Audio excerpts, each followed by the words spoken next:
Salut les camarades, je voudrais vous parler des libertés et des droits syndicaux aujourd'hui qui sont très brutalement et très menacés dans le groupe PSA. Frédéric en a parlé hier dans son rapport d'ouverture. Depuis maintenant plus d'un an et demi, la direction de PSA, qui n'est pas l'artisan du coin dans la métallurgie, a décidé, en plus du terrain disciplinaire, d'attaquer les militants, d'attaquer la CGT sur le terrain judiciaire. Et ça, c'est assez nouveau pour nous. Moi, ça fait 20 ans, 21 ans que je travaille dans le groupe PSA. Je n'ai pas vu ça. Depuis, il y a un an, on était rentré en campagne électorale à l'usine de Poissy, où on a payé très cher cette campagne électorale. Je fais très vite le bilan. Un jeune militant licencié, 61 jours de mise à pied distribués à 14 militants différents, une mutation disciplinaire, 9 demandes de licenciement, c'était simplement un tiers de la liste d'épée. Toutes ont été refusées par l'inspection du travail et on a aujourd'hui un des 9 où la direction porte son licenciement, fait le recours devant le ministère du Travail. On a eu 2 plaintes donc au pénal, un sur notre camarade Farid Borsali, qui est le secrétaire de la CGT, qui a été condamné à 6 mois de prison avec sursis et 2600 € de préjudice. On a fait appel évidemment. Et puis là, on vient d'avoir la première audience avec les 9 camarades qui sont accusés pour avoir discuté pendant 17 minutes avec un chef d'équipe, qui sont accusés de séquestration et de violence psychologique en réunion.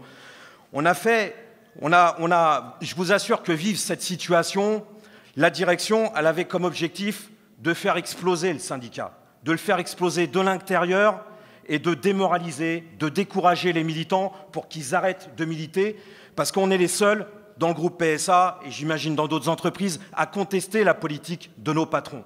Alors, la direction, elle s'est cassé les dents sur cet objectif-là. Le syndicat, il n'a pas explosé de l'intérieur, et je vous assure que les camarades, ils ont la rage, ils ont la niaque, et oui, ils veulent se venger, et ils ont bien raison. Se venger pas n'importe comment. Pas n'importe comment. On a, depuis le début, a eu comme politique de garder le contact avec les salariés. Sur les 61 jours de mise à pied, on a fait une collecte financière, 1100 donneurs ont remboursé la totalité des journées de mise à pied. Il y a eu 1500 signatures pour défendre l'arrêt de la procédure de licenciement pour le camarade qui est au ministère du Travail. Et puis, on a voulu faire sortir des murs de PSA ce qui se passait à l'intérieur de l'usine. Cette brutalité au niveau de PSA, il faut qu'à l'extérieur, dans la société civile, que les responsables politiques, ils en aient connaissance de cette affaire-là, parce que c'est pas possible de garder le silence à l'intérieur de nos usines et de se faire casser la gueule dans le silence. C'est pour ça qu'on a fait ce rassemblement qui a très bien marché. Je voudrais dire, depuis ce matin, c'est vrai que les témoignages, ils sont éloquents, la situation, elle est compliquée. Mais demain, elle sera encore plus compliquée. Je ne veux pas faire le tableau noir, mais la mise en place du CSE, c'est une véritable machine de guerre pour détruire les syndicats combatifs et pour démoraliser les militants combatifs, c'est-à-dire pour casser les syndicats CGT dans les usines.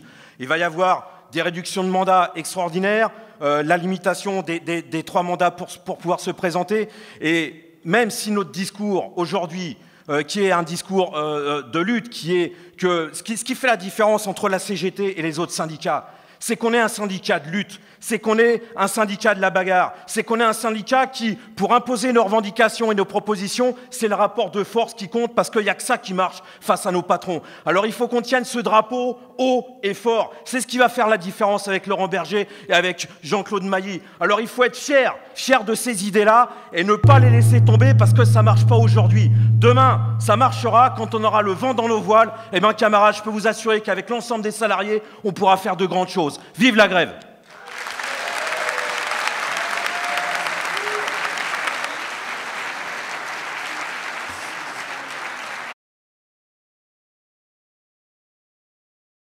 Oui, moi je voulais intervenir sur la mise en place du CSE. Je comprends tout à fait que dans le rapport d'orientation, on n'en ait pas parlé, puisque les décrets sont tombés depuis très peu de temps. Mais quand même, il me semble que dans les 2 ans à venir, ça va être une grosse bataille qu'on va devoir mener dans nos tôles sur tous les syndicats, puisque tous les syndicats vont devoir revoter, enfin toutes les usines, toutes les entreprises vont devoir revoter avant le 31 décembre 2019. Ce que je pense, et là, moi, je suis quand même inquiet sur le fait comment on va prendre cette bataille.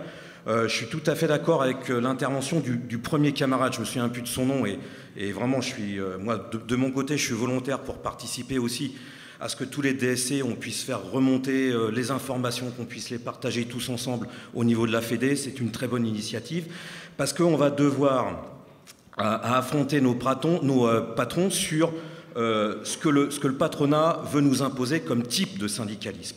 Je ne vais pas faire dans le détail sur la mise en place du CSE. C'est la copine de PSA Sochaux vous l'a dit. Pour Sochaux, par exemple, c'est plus de 50% des élus et mandatés CGT qui ne vont pas retrouver de mandat, qui vont se retrouver sur le carreau. Alors, on peut bomber le torse, on peut aussi rouler les mécaniques, je sais qu'on ne le fait pas, en disant de toute façon on peut militer sans heure, on peut militer sans mandat et on retournera au boulot. Ouais, ça va poser quand même un certain nombre de problèmes dans nos équipes syndicales et dans nos équipes militantes. Il faut quand même qu'on en ait conscience.